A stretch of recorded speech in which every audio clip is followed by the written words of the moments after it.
Salam sejahtera, saya Mungkin Apat binti Andrew, nombor metrik 284054, ingin membentangkan peranan komunikasi antara budaya dalam komunikasi dalam dan luaran organisasi di Cawangan Pengajian Teknologi Maklumat Maktab PDRM Kuala Kubu Baru. Saya ingin membincangkan 5 peranan penting komunikasi antara budaya dalam komunikasi dalaman dan luaran organisasi dalam fokus kepada Cawangan Pengajian Teknologi Maklumat di Maktab PDRM Kuala Kubu Baru. Kita berada dalam sekitar organisasi yang terdiri daripada berbagai latar belakang budaya termasuk etnik, agama, bahasa, bahkan cara kerja profesional.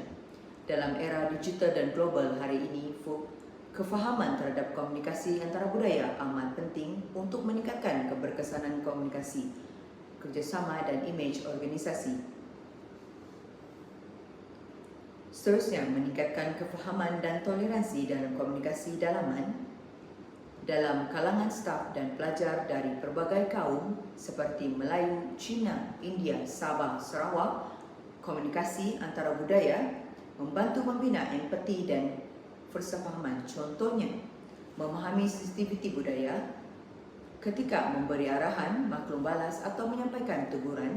Ini penting agar komunikasi yang disalah tafsir atau dianggap biadab. Seterusnya, memupuk kerjasama pasukan dalam unit pengajian teknologi maklumat. Projek melibatkan pelbagai pegawai, sokongan, staf sokongan dan semua warga. Komunikasi antara budaya membantu mengelakkan konflik kerana salah faham budaya. Ia mendorong komunikasi terbuka dan saling menghormati, menjadikan kerja berpasukan lebih harmoni dan produktif.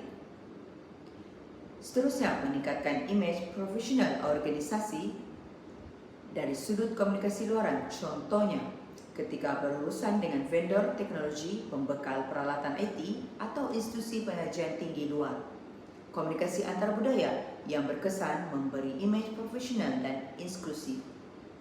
Ini dapat meningkatkan reputasi Maktab PDRM Kuala Kubu Baru sebagai organisasi berprestij tinggi dan dipandang jauh. Seterusnya, memudahkan penyampaian maklumat teknikal. Dalam bidang teknologi maklumat, banyak istilah teknikal digunakan dalam bahasa Inggeris. Komunikasi antara budaya membolehkan penyampaian maklumat ini dilakukan secara jelas dan mudah difahami oleh semua warga organisasi tanpa mengira latar belakang bahasa. Misalnya, penggunaan visual, analogi dan penerangan ringkas membantu pelajar dan staf memahami sistem atau perisian baru. Seterusnya, menyokong inisiatif global dan perkongsian pintar. Maktab PDRM Kuala Kubu Baru mungkin menjalankan hubungan dengan agensi luar negara atau institusi pengajian antarabangsa. Komunikasi antara budaya memainkan peranan penting dalam pertukaran ilmu, latihan teknologi dan penyelidikan bersama. Ini membuka ruang kerjasama strategik dan perkembangan profesional untuk staf dan warga Maktab PDRM Kuala Kubu Baru. Terdapat contoh situasi nyata di pengajian teknologi maklumat Kuala Kubu Baru ketika mengendalikan bengkel ICT yang dihadiri oleh pelbagai pegawai dari pelbagai negeri dan latar belakang. Seterusnya, ketika menerima kunjungan akademik daripada luar negara, komunikasi yang sensitif terhadap budaya mereka memberi kesan positif kepada persepsi mereka terhadap Maktab PDRM. Namun, terdapat cabaran dan cadangan penambahbaikan, iaitu cadangan pertama iaitu perbezaan persepsi, ketidaksensitiviti budaya atau penggunaan bahasa yang sukar difahami. Namun terdapat cadangan penambahbaikan iaitu latihan komunikasi antara budaya untuk staf.